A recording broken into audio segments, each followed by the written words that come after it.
अस्सलाम वालेकुम व्यूवर, कैसे हैं आप? उम्मीद है कि आप ठीक होंगे। तो आज के सेशन में हम कवर करेंगे कि कौन से टॉपिक को, जनरल मेथड ऑफ टीचिंग्स के जो जनरल मेथड्स हैं आज हम उनको सीखेंगे। ठीक है, तो सबसे पहले शुरू करते हैं जी। सबसे पहले हमारा मेथड है लेक्चर मेथड। लेक्चर मेथड क्या होता है, इसको थोड़ा सा हम पहले पढ़ लेते हैं। लेक्चर मेथड गिवन बाय प्लेटो। ठीक है, chalk and talk method. Traditional method, teacher play major role where learner have minor role or no role to play. Useful for higher class where syllabus is vast. Teacher centre method. ये जी basically lecture method सबसे पहले जो है वो प्लेटो ने पेश किया है। आमतौर पर इसको चाक और टाक मेथड भी कहा जाता है। ये बहुत पुराना है, ट्रेडिशनल मेथड है। ठीक है, इसमें टीचर का बहुत ज़्यादा अहम रोल होता है। जब क्लास की साइज़ बहुत ज़्यादा होती है, ज़्यादा क्वांटिटी में स्टूडेंट्स होते हैं, तो फिर हम इस मेथड को यूज़ किया जाता है। तो आमतौर पर ये टीचर सेंटर मेथड कहलाता है। ओके जी, उसके बाद है जी दूसरा है हमारे पास डेमोन्स्ट्रेशन मेथड। डेमोन्स्ट्रेशन मेथड क्या है? This is a very common method used in science and mathematic teaching. ठीक है, ये आमतौर पर सबसे ज़्यादा इस्तेमाल किया जाता है। कहाँ पर? साइंस और मैथमेटिक की टीचिंग में ज़्यादा इस्तेमाल किया जाता है। The word demonstration mean to give demos are to perform the particular activity और कॉन्सेप्ट। ठीक है, it is a method of presentation of skill which show how particular procedure is performed. Two terms that are used interchangeably with demonstration, modeling and observation. आमतौर पर जो demonstration method होता है उसमें teacher क्या करता है, डेमोज देता है, फिजिकल एक्टिविटीज़ करवाता है और उसमें जो है वो डिफरेंट मॉडल पेश करता है, ऑब्जर्वेशंस पेश देता है, लर्निंग होती है इससे। तो ये आमतौर पर क्या कहलाता है? Demonstration method. अच्छा जी, उसके बाद आ जाते हैं जी, अगला मेथड है हमारा ह्यूरिस्टिक या डिस्कवरी मेथड। तो डिस्कवरी या ह्यूरिस्टिक मेथड को थोड़ा सा पहले हम पढ़ लेते हैं। The soul of learning of science is exploration. The learner should explore the facts and principles themselves. Professor Armstrong के मुताबिक क्या है, जो सोल ऑफ लर्निंग है साइंस की, वो क्या है? एक्सप्लोरेशन करना। Learner should explore the fact. Learner क्या करेगा? हकीकत को एक्सप्लोर करेगा, ढूंढेगा themselves. Okay, the term heuristic mean finding through experience. Heuristic का मतलब क्या है? एक्सपीरियंस के जरिए, तजुर्बों के जरिए, अपने से जरिए से हकीकत की तलाश करना। By this method the learner reach the solution and learn from it. इसमें क्या करता है लर्नर? उसके सोल्यूशन ढूंढता है। किसके सोल्यूशन ढूंढता है? प्रॉब्लम्स के। This method helps to develop of scientific attitude, self confident, originality, independence of judgement and thinking power in the learner to make him in ever successful. इसमें क्या करता है ये वाला मेथड जो है वो स्टूडेंट में साइंटिफिक एटीट्यूड पैदा करता है, उनमें कॉन्फिडेंस, उनमें ओरिजिनलिटी, उनमें आज़ादी और जजमेंट करने की और सोचने समझने की जो है वो पावर बढ़ाता है। तो इसको हम कहते हैं डिस्कवरी मेथड, जिसमें स्टूडेंट खुद डिस्कवर करते हैं चीज़ों को, खुद उनके मसाइल के, प्रॉब्लम्स के सलूशन ढूंढते हैं। उसके बाद है हमारे पास जी प्लेवे मेथड। प्लेवे मेथड के जो बानी हैं वो हैं फॉर्बल एंड हेनरी कुक। ठीक है, इसके 3 प्रिंसिपल हैं। सबसे पहला प्रिंसिपल क्या है? Learning by doing. ठीक है, लर्निंग बाय डूइंग से क्या मुराद है कि जो चीज़ें आप पढ़ रहे हैं, ठीक है, वो करके दिखाएं, यानी परफॉर्म करके दिखाएं। ठीक है, और दूसरा इसका प्रिंसिपल है प्रिंसिपल ऑफ इंडिविजुअल डिफरेंसेस, यानी कि इंडिविजुअल जो डिफरेंसेस हैं उनकी बात करते हैं। किसकी? इंडिविजुअल डिफरेंस पे ज़्यादा फोकस देता है। आमतौर पर play way method child center approach है।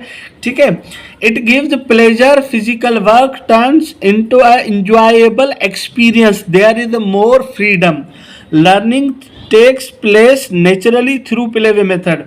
इसमें क्या होता है कि जो स्टूडेंट है वो सीखता है लर्निंग बाय डूइंग्स में, प्ले वे मेथड में, ठीक है, उसमें छोटी छोटी एक्टिविटीज़ की जाती हैं, ठीक है, उसको खेलने के मौके दिए जाते हैं, खेल खेल में ही जो है वो स्टूडेंट्स को पढ़ाया जाता है, ठीक है।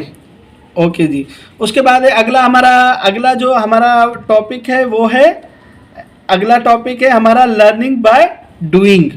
Learning by doing, it's a hands in approach to learning means student must interact with their environment in order to adapt and learn. Davy implement this idea by setting up the University of Chicago laboratory school, activity model, child lead centre model.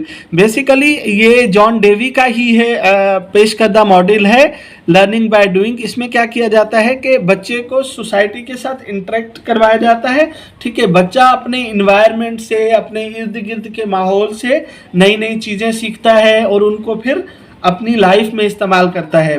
क्योंकि according to professor John Dewey, बच्चे को हमने society के लिए तैयार करना है, environment के लिए तैयार करना है, तो हमें बच्चे को वो चीज़ें सिखानी चाहिए जो उसको अपनी रियल लाइफ में काम आए। अच्छा जी, उसके बाद है अगला है हमारा प्रोजेक्ट मेथड ना, प्रोजेक्ट मेथड, ठीक है, प्रोजेक्ट मेथड। इसके हम अगर प्रोजेक्ट में इसमें क्या थोड़ा सा इसको हम पढ़ लेते हैं। Project method of teaching is outcome of John Dewey, philosophy of pragmatism, experimentalism. Professor William Kilpatrick, project is a whole hearted purposeful activity proceeding in a social environment, ठीक है। It means that it is the activity chosen from the real life situation and complex in social setup, ठीक है। इसमें जो वो है, इसमें students को एक रियल लाइफ प्रॉब्लम दी जाती है जिससे स्टूडेंट रियल लाइफ में से सीखते हैं। इनको एक कोई कम्प्लेक्स टास्क दे दिया जाता है, ठीक है। और जो प्रोजेक्ट मेथड के प्रिंसिपल हैं, सबसे पहला इसका प्रिंसिपल है प्रिंसिपल ऑफ एक्टिविटी, यानी जो प्रोजेक्ट मेथड होगा वो एक्टिविटी बेस होगा। जो प्रोजेक्ट मेथड होगा वो प्रिंसिपल ऑफ यूटिलिटी, यानी सबको इक्वल अपॉर्चुनिटीज जो है वो दी जाएंगी। और उसके बाद है प्रिंसिपल ऑफ पर्पस, यानी ऐसा नहीं है तो ऐसा प्रोजेक्ट दे दिया जो कि यूजफुल नहीं है, सोसाइटी के लिए फ़ायदेमंद नहीं है, उसको करने लो फिर भी ठीक है, नहीं करो फिर भी ठीक है, तो ऐसा नहीं। और लास्ट में है चौथा है प्रिंसिपल ऑफ फ्रीडम, ठीक है। तो ये इसके क्या है, 4 प्रिंसिपल है। तो इसका जो अगला हमारा है वो है जो प्रोजेक्ट मेथड का जो प्रोसीजर है हम उसको डिस्कस करते हैं। प्रोवाइड सिचुएशन, सबसे पहले हम स्टूडेंट को क्या देते हैं, एक सिचुएशन देते हैं, एक प्रॉब्लम देते हैं। उसके बाद उसको जो है चूज द प्रोजेक्ट, वो अपनी आज़ादी से, अपनी मर्जी से एक प्रोजेक्ट क्या है वो सेलेक्ट करता है। प्लानिंग द प्रोजेक्ट, फिर वो उस प्रोजेक्ट को करने के लिए प्लान बनाता है, फिर वो प्लान को एग्जीक्यूट करता है, फिर इवेल्युएट करता है, फिर रिकॉर्डिंग करता है ना। मिसाल के तौर पर हमने एक प्रोजेक्ट दिया एक बच्चे को, मिसाल के तौर पर स्प्रिंग का सीज़न आ रहा है, बाहर का सीज़न आ रहा है, हमने बच्चे को जो है वो हमने 4 गमले दे दिए और जो है नीम के जो है वो कुछ बीज दे दिए। तो हमने उसको नीम भी प्रोवाइड करी, बीज भी प्रोवाइड करे, ठीक है। अब हमने उनको कहा कि आप अपनी मर्जी से जिस गमले में जो चाहे लगाए दे, तो वो फिर उसमें फिजिकली जाके लगाएगा, उस पर काम करेगा, ठीक है। तो ये पूरा पर्पस क्या कहलाता है, हमारा प्रोजेक्ट मेथड कहलाता है। उसके बाद आ जाते हैं जी, अगला है हमारा question answer method. Question answer method क्या है? क्वेश्चन आंसर मेथड को पहले हम थोड़ा सा इसको पढ़ लेते हैं। Question answer technique strategy is in old strategy also known as Socrates method of teaching. It was developed by famous philosopher Socrates, ठीक है। क्वेश्चन आंसर की जो टीचिंग की जो स्ट्रैटेजी है वो सबसे पहले सुकरात ने इस्तेमाल करी थी, ठीक है। ये सबसे ओल्ड मेथड है टीचिंग का, ठीक है। Question answer method is quite important. The question is in attempt to evaluate the knowledge of student in regard to the subject. हम इसमें क्या करते हैं, स्टूडेंट्स की नॉलेज को क्या करते हैं, इवेल्युएट करते हैं कि आया स्टूडेंट को इस टॉपिक के हवाले से कितनी इंफॉर्मेशन है, और ये सबसे पुराना मेथड है। ओके जी। उसके बाद है अगला हमारा है डाल्टन मेथड ना, डाल्टन मेथड ऑफ टीचिंग। इसको सबसे पहले किसने दिया था, हीलन पार्कस्ट ने दिया था। इसको थोड़ा सा हम पढ़ लेते हैं। Corporation and interaction of student group life, it futures freedom of movement and choice of material by students. Basically जो हीलन थे वो एक अमेरिका की एक शहर है डाल्टन, वहाँ से ताल्लुक़ रखते थे, तो ये मेथड फिर वहीं से हुआ। तो ये मेथड क्या कहता है कि cooperation and interaction of student groups lifes, ठीक है, स्टूडेंट का आपस में कॉपरेट करना, आपस में इंटरेक्ट करना, ठीक है, in future of freedom movements and choice of material by student, यानी स्टूडेंट क्या करेंगे, ग्रुप्स में काम करेंगे, ठीक है, एक दूसरे के साथ इंटरेक्ट करेंगे, कॉपरेट करेंगे और अपनी मर्जी से जो है वो कंटेंट को सेलेक्ट करेंगे, मटेरियल को सेलेक्ट करेंगे। तो ये मेथड क्या कहलाता है, डाल्टन मेथड। उसके बाद आ जाते हैं, अगला मेथड है हमारा को टीचिंग मेथड या टीचिंग मेथड, ठीक है। It is in innovative approach in teaching groups of large size in which 2 or more teachers are involved in planning, executing and evaluating the learning experiences for a group of student। यानी इसमें क्या करते हैं, एक से यानी 2 या 2 से ज़्यादा टीचर जो है वो मिलकर जो है वो स्टूडेंट्स को पढ़ाते हैं या लेसन प्लानिंग में हिस्सा लेते हैं। मिसाल के तौर पर teachers are involve in planning, यानी कि कोई प्लानिंग कर लेता है, कोई इसकी एग्जीक्यूटिंग कर लेता है, कोई इवेल्युएटिंग कर लेता है, तो इसको हम क्या कहते हैं, को टीचिंग मेथड या टीम टीचिंग मेथड। ओके जी।